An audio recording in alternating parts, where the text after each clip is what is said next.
અરવલ્લીની ગિરિમાળા બનશે હરિયાળી, શંકરભાઈ ચૌધરીના હસ્તે સીડ બોલ ફોર ગ્રીન વોલ સિઝન 6નો પ્રારંભ. ગુજરાત વિધાનસભાના અધ્યક્ષ અને બનાસ ડેરીના ચેરમેન શંકરભાઈ ચૌધરીએ અંબાજી નજીક રબારીવાસ પાછા ખાતેથી સીડ બોલ ફોર ગ્રીન વોલ સિઝન 6 અભિયાનનો પ્રારંભ કરાવ્યો. આ પ્રસંગે એક પેડ માં કે નામ 3.0 અભિયાન અંતર્ગત વૃક્ષારોપણ કરવામાં આવ્યું અને ડ્રોન તેમજ પગપાળા સીડ બોલ વાવીને કાર્યક્રમની શરૂઆત કરવામાં આવી. શંકરભાઈ ચૌધરીએ જણાવ્યું કે આગામી 15 દિવસમાં અરવલ્લીની ગિરિમાળામાં 1 કરોડથી વધુ સીડ બોલનું વાવેતર કરવામાં આવશે. બનાસ ડેરી અને ગુજરાત વન વિભાગના સંયુક્ત ઉપક્રમે આ અભિયાન હાથ ધરવામાં આવ્યું છે. આ માટે 9 ટીમો બનાવવામાં આવી છે. બનાસ ડેરીના કર્મચારીઓ, વન વિભાગના અધિકારીઓ અને હજારો સ્વયંસેવકો આ મહાઅભિયાનમાં જોડાયા છે. આ વર્ષે સીડ બોલમાં અરવલ્લીની ભૌગોલિક પરિસ્થિતિને અનુરૂપ 22થી વધુ પ્રજાતિઓના બીજનો ઉપયોગ કરવામાં આવ્યો છે. આ વૃક્ષો ઓછા પાણીમાં પણ ટકી શકે છે અને જૈવ વિવિધતા વધારવામાં મદદરૂપ થશે. આ વૃક્ષો વરસાદી પાણીનું સંરક્ષણ કરીને બનાસ, સરસ્વતી અને સાબરમતી નદીઓના જળ સ્ત્રોતોને પણ મજબૂત કરશે.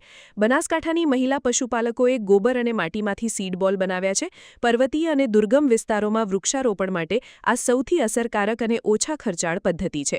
છેલ્લા 5 વર્ષમાં જેસોર અને અંબાજીના પર્વતીય વિસ્તારોમાં સીડ બોલના કારણે કુદરતી રીતે અનેક વૃક્ષો ઉગી નીકળ્યા છે.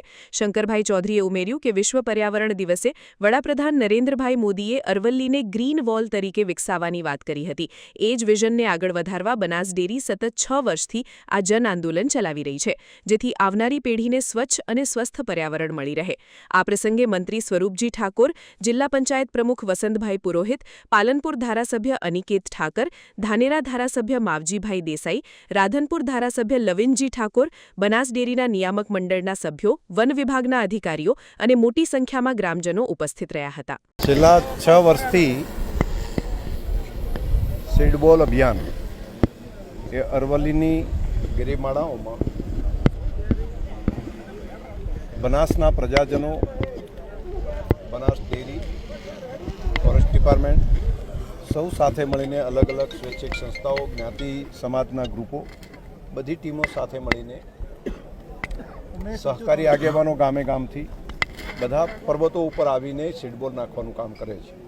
પહેલા વર્ષે જેસોરના પર્વત ઉપર કામ કર્યું હતું, તેનું ખૂબ સારા પરિણામ મળ્યા અને અત્યારે આપણે ગયા વર્ષે ગબ્બરની અંદર આ કામને હાથ ઉપર લીધું, ત્યાં પણ ખૂબ સારું પરિણામ આપણને મળ્યું અને સાતત્યપૂર્ણ રીતે આ 6ઠા વર્ષે આ કામને આગળ વધારી રહી છીએ. અહીંયા હરિયાળી ચૂંદડી માં જગદંબાને પહેરાવી શકાય કેવું એક આ કામ છે. આપણા પ્રધાનમંત્રી મોદી સાહેબે એક આહવાન કર્યું હતું કે અહીંયા અંબાજીના દાંતાના ડુંગરાઓ એ હરિયાળા બને. એમણે કહ્યું હતું કે અમારા બચપનની અંદર અહીંયા એક હરિયાળી હતી, ફરી એવી હરિયાળી નિર્માણ થાય તે માટે આપણે બધા સંયુક્ત રીતે પ્રયત્ન કરીએ અને આ કામ એક નાગરિક તરીકેનું કામ છે. હું પણ આ કામ કરી રહ્યો છું તો એક નાગરિક તરીકેનું મારું કર્તવ્ય છે એ કરું છું અને લાખો લોકો જે જોડાઈ રહ્યા છે એ પણ એક નાગરિકના કર્તવ્ય તરીકે આવનારી પેઢી માટે આપણે પાણી જોઈશે, શુદ્ધ હવા જોઈશે, સારું પર્યાવરણ જોઈશે, પ્રાણી પંખી એ બધાને જીવવાનો અધિકાર છે, તેના માટે પણ આપણે આપણું કર્તવ્ય બજાવવું જોઈએ. એ સમજીને બધા લોકો આ કામમાં જોડાય છે. સમાચારની અવનવી અપડેટ જોતા રહો નિખરતા ગુજરાત ન્યૂઝ સાથે. નિખરતા ગુજરાત ન્યૂઝને લાઇક, શેર, સબસ્ક્રાઇબ કરો અને બેલ આઇકન દબાવીને સમાચારની ઝડપી માહિતી મેળવો.